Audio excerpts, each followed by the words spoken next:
All right, my English teacher friends, so welcome back to another writing workshop. For this one, we are going to take apart Will Smith's Oscar speech and do some nice, good rhetorical analysis to that. And I'll demonstrate, as always, in my typical Bob Ross fashion, how to construct the introduction with the declarative in the inverted thesis and the body paragraph syllogistically.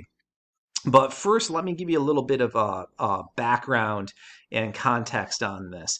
So, in the peripheries, I had heard about what transpired that infamous night at the Oscars with the slap, and I was prepared on Monday to do a crash course on multiple choice test taking skills. And my students jokingly erased my board and wrote their own agenda up on there. And for me, that's kind of like manna falling from the heavens, man. Kids writing their own lesson plans, kids engaged, kids wanting to learn. I know that for some of you, you're like, man, that's so sorely missing from my classroom. And, I envy Christian. And, I jump at those moments, even though it's very delicate. And this is the caveat, I'm like, in talking about Will Smith, I knew that I was going to get myself into conversations about race, privilege, violence, toxic masculinity, all that stuff. And I'm game for that. I'm in a district where I can do that, and I know some of you cannot. We all have different parents breathing down our throats, given that we're in different states and different counties, different political systems at play. And for me, I've been in my district for 20 years. I'm very loved, I'm very respected, very trusted, and I can go into these territories respectfully. And I don't, I make sure I don't pontificate. It's not my job to indoctrinate kids with my beliefs and my kind of worldviews. I want to honor space so that they can formulate their own opinions and give voice to their ideas and grow and mature as learners, right? Like any of us. So, with that said, go at your own peril. So, what you're able to do in your own classrooms. And this is fair game for me. And I know after my Kanye West rhetorical analysis and literary analysis writing workshop of that poem Divorce that he posted on Instagram, I heard from a lot of teachers and said, man, Christian, wow, that's audacious. You can do that. And I'm like, yeah, I can. So I'm in one of those districts where it's kind of encouraged to keep it relevant, keep it in the kids' wheelhouse, keep it engaging, and keep the learning happening. So, with that said, let me jump right in. And I'm going to say what I always say. You got to Bob Ross your instruction, right? When you're teaching students how to manipulate templates, such as mine, whether it's, my templates or anybody's templates, it's very important that you teach writing instead of assigning writing. And I always give this example, like Bob Ross comes onto the screen and he says, hello, happy little people. Today, we're going to paint a beautiful New England autumnal landscape with beautiful fall foliage. And in the center of our canvas, we're going to include a New England wood-covered bridge, right? He doesn't say, here's a graphic organizer. You got 2 blocks to write. On your mark, get set, go. No, he gets up to the easel with his canvas and his paint and his brushes, and he walks us through it deliberately step by step. And the cool thing about Bob Ross is this, a few things. He never dumbed it down. And when I talk to teachers and teach teachers how to teach writing, I always say, you're the expert in the classroom. Do not dumb it down. Show your kids how to write. Show them really good, excellent writing. So you'll see a few of the exemplars and models that I wrote for my students for this, and we'll take a look at what they produced as a follow-up, right? So just always remember that. Provide plenty of exemplars and models, and it really demystifies the writing process in time. And your students will really grow and mature as writers if you embrace that idea. So the first question out of the gate is this: how do I write the introductory paragraph? And as always, you can declare or invert the thesis. But many of you that are familiar with my work, you're going to say, oh, hold on, Christian, hold on. You say that when you do rhetorical analysis, you always declare the thesis. And you're right. So you're catching on. So we're doing rhetorical analysis. So we're always going to declare. The inverted model is best reserved for literary analysis. And I'll be doing a ton of lit videos in the coming days and weeks. And then it's a 50-50 flip for synthesis, argument, persuasion, and research. So for rhetorical analysis, we always declare. In the prompt, right? And I can send that to you. Just email me the emails at the end of the video. I can send you the prompts. It's just a typical generic College Board-esque prompt that I made. So every time that the College Board constructs a prompt for FRQ2, implicit in it are two questions. What is the authorial intent, and how does the author construct meaning? If our students answer both of these questions within the space of the introductory paragraph, holy cow, they got the thesis point, right? So it just comes down to their ability to ascertain a correct reading of the piece, right?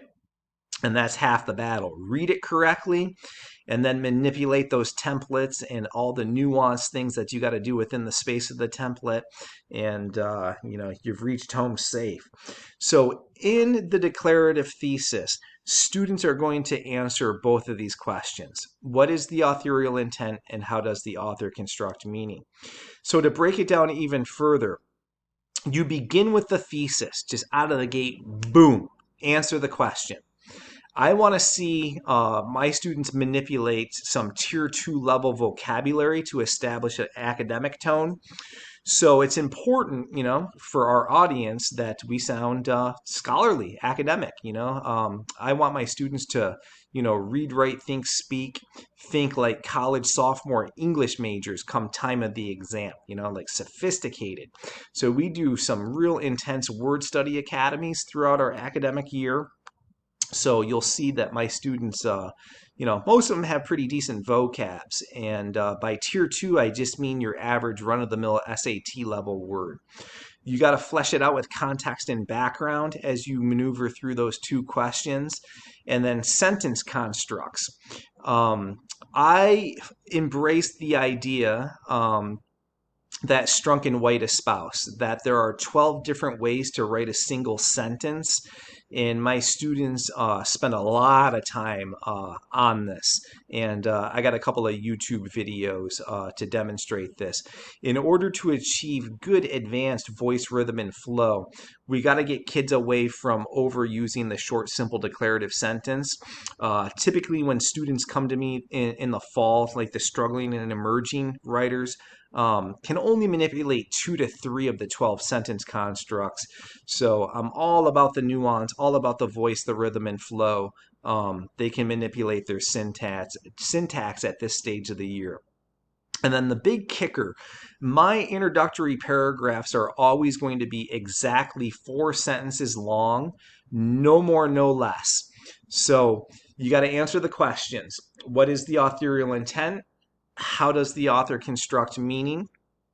Get the tier 2 level vocabulary in there. Stay in your wheelhouse. Don't sound pretentious. Don't sound contrived. And get those sentence constructs flowing for the voice, the rhythm, and the flow. So in my classroom, I have this poster, and the students actually made it. It's just a bank of the terms and devices that frequently appear in the text that we read. And as we're analyzing, the Will Smith speech, they begin to see like, oh yeah, he's kind of, doing some things in his speech that we saw, say, in an Obama speech, or a Sojourner Truth speech, or a Dr. Seuss commencement address, whatever. So the patterns recur over and over and over again. I tell my guys, there's only so many things you can do theoretically, technically with rhetoric that you're going to see these terms and devices surface over and over and over and over again. And in fact, they do in the Will Smith piece. So let's take a look at a few of the introductions. One of the things that we really needed to talk about, because with College Board material, you really don't see too many impromptu extemporaneous speeches. So I really emphasize the fact to my students that Smith did not prepare his remark, or if he did, he totally went off script. So this is coming off the cusp, and I think that's an important attribute that needs to be addressed. So in the declarative model, what I want my students to do is to isolate the three most salient terms and or devices in the piece. So like in terms of the construction of meaning, what are the three most salient moves that construct the meaning? And that's what's going to be your thesis. All right. So with this one, I say start with the most important term and or device. So let's see what happens here. Straddling the fence between justifiable anger and heartfelt apology, Smith struggles to give voice to the conflicting forces that are casting a shadow on what should be a very special moment in his life. So I wrote this one here. And as I say to my kids, as I Bob Ross this and go over it, there's a couple of tones at play here, and I think that's important. But it's also the ethos. He did something wrong. He did something really kind of screwed up, and he's got to acknowledge it and tread lightly as he's accepting this really meaningful honor and a privilege. I'm 47. I remember watching Fresh Prince of Bel-Air. He's got a long career. This is his first Oscar. This is a super special moment. So I'm starting there rhetorically. So let me take it from the top again. Straddling the fence between justifiable anger and heartfelt apology, Smith struggles to give voice to the conflicting forces that are casting a shadow on what should be a very special moment in his life. Invoking the name of God, Smith positions himself as a quasi-protector of the world and a mere extension of Richard Williams. So again, hammering the ethos, right? But in doing so, his rhetoric also belies the fact that his heroic masculinity may not have done him any favors. Having difficulty sustaining his line of reasoning, it is clear that Smith himself is even shell-shocked by the events that have transpired. So it's exactly 4 sentences. Vocab up, don't sound like a goon, don't sound contrived, don't sound pretentious, right? So sentence constructs are all varied for the voice, the rhythm, the flow. But I have focused on the 3 most salient things, the 3 most salient moves in the piece. So as we discuss this, we found it to be very important that I think it's in the second sentence of the speech. He makes this claim that God made me do this. I'm doing God's work. Right. So in terms of the construction of the ethos, that's very important. So I thought that needed to go into this as well in order to get anchored into the thesis. So that's how that declarative thesis works for this particular example. Let's get a different writer, the exact same technique and approach, exact same template. In his extemporaneous address at the Oscars, Smith presents as if being on sensory overload. On one hand, his diction and syntax honor and dignify what transpired on stage moments before, but conversely, he also simultaneously acknowledges the folly of his actions. Logically scattered and emotionally drained, it is clear that Smith got pressed into the spotlight before he had time to fully process things over. So this one's perfect too. 4 sentences, get the 3 most germane terms and devices in there. Sentence constructs, voice, rhythm, flow. So that's the whole kit and caboodle. And I guess one of the things that I should say we talked about was you know, my students are so accustomed to me talking about their line of reasoning that when we read things, they also look at speakers and authors' line of reasoning.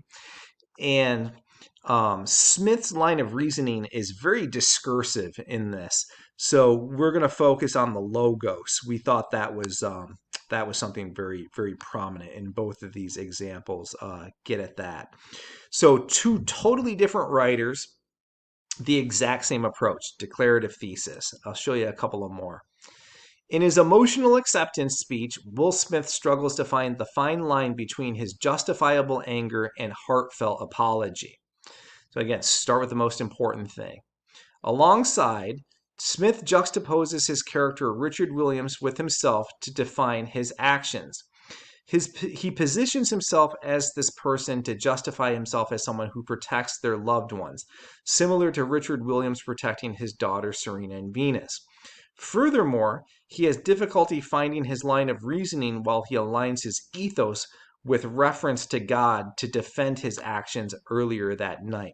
So it's always the three most important features: construction of meaning, authorial intent, sentence constructs, vocab, every single time. So my students do this all day long. Every time they do a rhetorical analysis, this is their approach. This is how you house it. And this is a student who has struggled a little bit this year with me and felt like they had a moral victory with regards to this one. So we'll see some gradations here. With an apologetic yet justifying tone. And I've said this in other videos, but I'll say it again. When my students identify tone, I always have them identify two tones so as not to treat tonality as this monolithic entity. Like this is a very nuanced piece in terms of its tonality. So go two.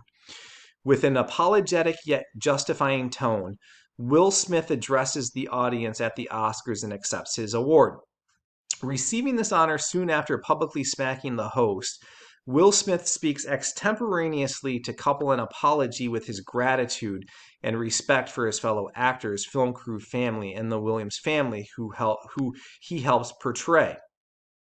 Creating a juxtaposition between himself and Richard Williams, his character, Smith seeks to validate his harsh actions by expressing their shared love of family and desire to protect those they care for. Finally, the Oscar winner appeals to his audience as he continuously thanks them, hoping to win back their forgiveness and acceptance. That's pretty cool. So each one was done the exact same way. Declarative thesis, just follow it, plug it out every single time. So yeah, that's that for the introductions. And so that's how my students will approach every rhetorical analysis going forward, for my class, the exam, and above and beyond. So the next question is this: how do I write the body paragraphs? And nothing changes, my friends. I love it. So hopefully, you know, some of you are familiar with my work and say to yourselves, holy cow, this guy does not lie. Nothing changes. So new essay, new speech, nothing changes. So we're going to tackle it syllogistically, right? And just in a nutshell, the syllogistic method comes from the Aristotelian tradition. Aristotle ran a school called the Lyceum, and the rich aristocratic boys would go there to learn things like polemics, oration, debate. And, Aristotle observed early in his teaching career that some kids got it more readily and more adeptly than other kids, and he's like, I wonder why that is. And he really began to study what the good orators were doing, and then one day he had his eureka moment and said, aha, I got it. My real good debaters are arguing syllogistically. And what he meant by that was this: they have tight lines of reasoning. And the same goes for our writers. Our good writers have good logic on paper. They can capture their reasoning cogently on paper. So Aristotle told his students to basically argue from premise, conclusion. Go syllogistically. So in a first premise, I could say something like this: arsenic is deadly. Second premise: my dog ate arsenic. Conclusion: my dog is going to die. It's super lockstep, right? When our students write, oftentimes they are not that honed in, and they go on bird walks, or we scratch our heads and say something's dearly missing here, my friends, and they just don't really fully spell out their line of reasoning. So this template, this heuristic, really helps students stay organized, and there's a certain math to it. So the first premise for rhetorical analysis is just going to be an argument containing the terms and or devices, right? So it's going to be 3 sentences long, and I'll model this in just a second. And it's important. I tell my students this, I wish the College Board on every single FRQ, all 6 of them for Lang and Lit, would use the language of the synthesis paper and say, your argument must be central. We have to keep in mind that this is expository writing. Expository writing is argument. So our kids need to be arguing up top in those topic sentences. Otherwise, they're going to commit the faux pas of writing plot analysis versus rhetorical analysis. So I like 3 sentences to set up that argument. From there, the second premise is the textual support. And it's a teeter-totter balance of quoting and paraphrasing. So you can't do one so much more to the other. Otherwise, it gets off kilter and just impedes the line of reasoning.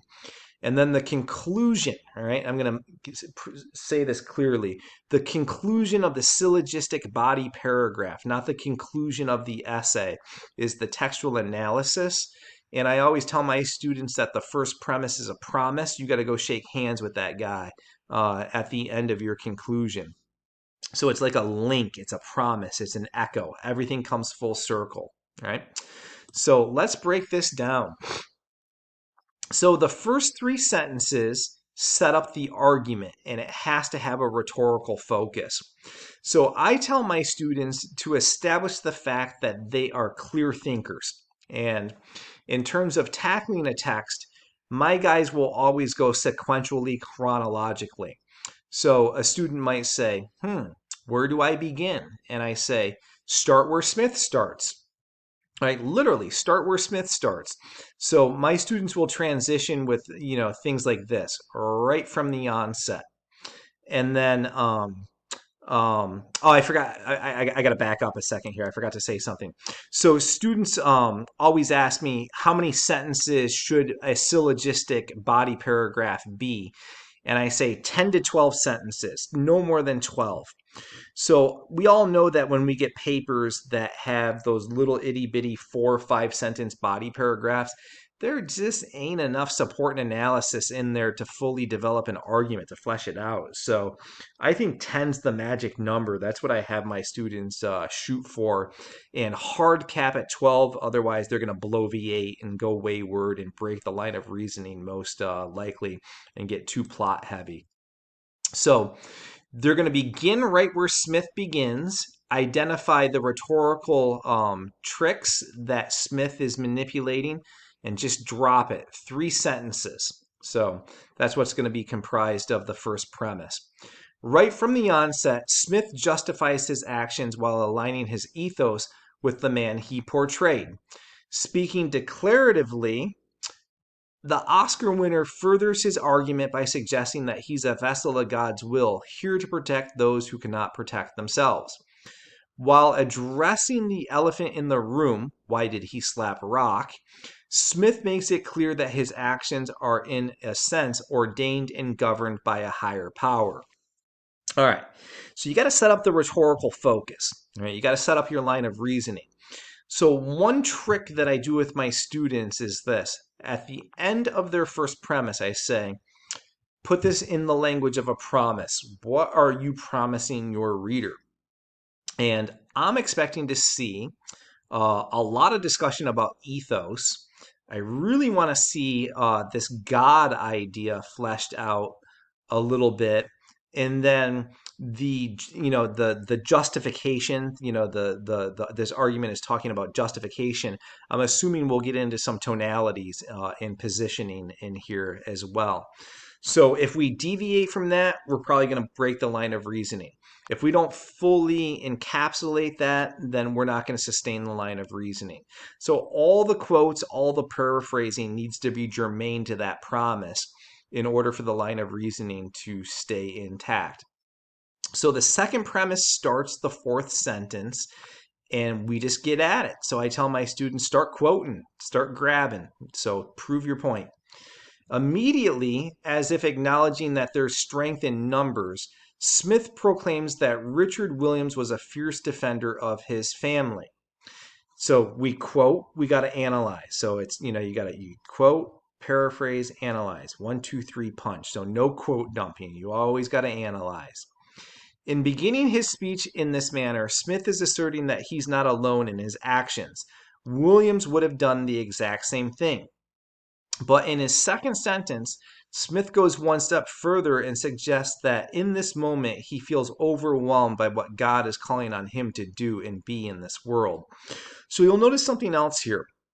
The quote transitions are pretty silky smooth. I always want the writing to sound conversational. So I have something that I call the 5-word rule, and it's this, simply put. If a student places a minimum of 5 words in front of a quote and keeps the quote small, it should sound conversational, but you'll see like sometimes you got to bracket, so you're going to have to teach your kids how to, manipulate their brackets. So keep the quote small, 5 words in front of the quote should sound conversational, right? So, all right. So we quoted, let's keep rolling here. The bottom line is this: Smith lost his cool and struck another man in violence. In spite of this, Smith seems to be asserting that he acted in God's good will and grace. In effect, therefore, Rock had it coming. For whatever the reason, Smith feels that he's been appointed to love people and to protect people and to be a river to his people. Now, look at the diction analysis here, right? The word protect is repeated several times. In doing this, Smith is forthrightly asserting that what he did was noble. After all, someone was disrespecting his wife, a wife with a disability. In essence, therefore, his logic suggests that resorting to violence is okay and justifiable if love is at the root core of the action. Further, the use of the phrase river to my people is interesting because it almost has biblical implications. In this context, Smith appoints himself as a kind of inflated deity to protect the vulnerable. All right, let's go back. That's it. We got a lot of support there. This is what I mean. Full body paragraph, lots of support, lots of analysis. Go back to the promise. Have we talked about God? Have we talked about ethos? Have we talked about justification? Are all the quotes linked to that promise? All the paraphrase linked to that promise? And the answer is yes. We got a very tight line of reasoning right now. In the end, in the conclusion of the syllogism, wrap it up. Keep that promise, echo the thesis. The underlining irony of the situation is that morally, sometimes rights can be wrong and wrongs can be right. This is Smith's catch-22. It is a messy philosophical quandary, especially for an Oscars acceptance speech. So that took 11 sentences. So that is very cogent. That's locked in right there. And then there's the whole rest of the speech that we still have to analyze. Teachers often ask me that because in my workshops that I put on YouTube, I usually only put one syllogistic body paragraph. So the question is, where does the student go next? There's so much to do, so much to do. So basically reload the first premise with some new terms and or devices. Go get those quotes that still beg to be analyzed and tore apart and run away with it. The exact same template. So coming to the end here. So anyways, there's a whole bunch of irons in the fire in Christian Kuhn's life. So I have some webinars coming up with Perfection Learning. They are free. And we've got a whole bunch on the docket. It's looking like I'm going to be slated once a month for them going forward for the immediate future. I also have some work that I'm doing with the National Writing Project, and I'll keep the groups abreast of that as I learn more. And then, as I've announced a few times, many of you know Tim Freitas, the Garden of English guy. We're collaborating on a textbook together. And as I am doing my writing of that, I'm in the research gathering phase. And ultimately, what I want to do is work with some teachers who, I don't know, want to revamp, retool, rethink, reinvigorate their approach to the teaching of composition and learn my techniques, my templates, my alternative grading methods, my Plato's Plato discussion, all the quirky things that I do and bring it to the classroom and then report back to me. So I've created something called the Teach It Right 5-week mastermind. So over a 5-week period, just a small handful of teachers and I, because I got to keep it small. I've been asked by a lot of teachers to participate in this, and just for my own sanity, I got to keep it small. We're meeting Thursday nights at 8 p.m. Eastern Standard Time for a 5-week period. And I just equip teachers with all of these little tricks and gimmicks and stuff that I've honed over my career. And as a group, like the mastermind that's running right now, there's only 4 of us. And yeah, we just like help and scaffold and sustain each other and make a lot of content and try out some new approaches to the teaching of composition and grading and discussion and have at it. So if you're one such teacher looking to, do things a little differently and try my uncanny ways, then definitely reach out and let's talk. And I can use your feedback for the textbook. So in the meantime, if you want this slide for your own writing workshop that you'll host with your students, you can email me at teachingwritingcoach@gmail.com. You can ask any questions you got there as well. And I do have a website. There's some free stuff on there, and there's also information about my professional development opportunities, especially with regards to that 5-week mastermind. So if you want more information on that, it's www.teachinghowtowrite.com. So that's it for now. Happy teaching, happy writing.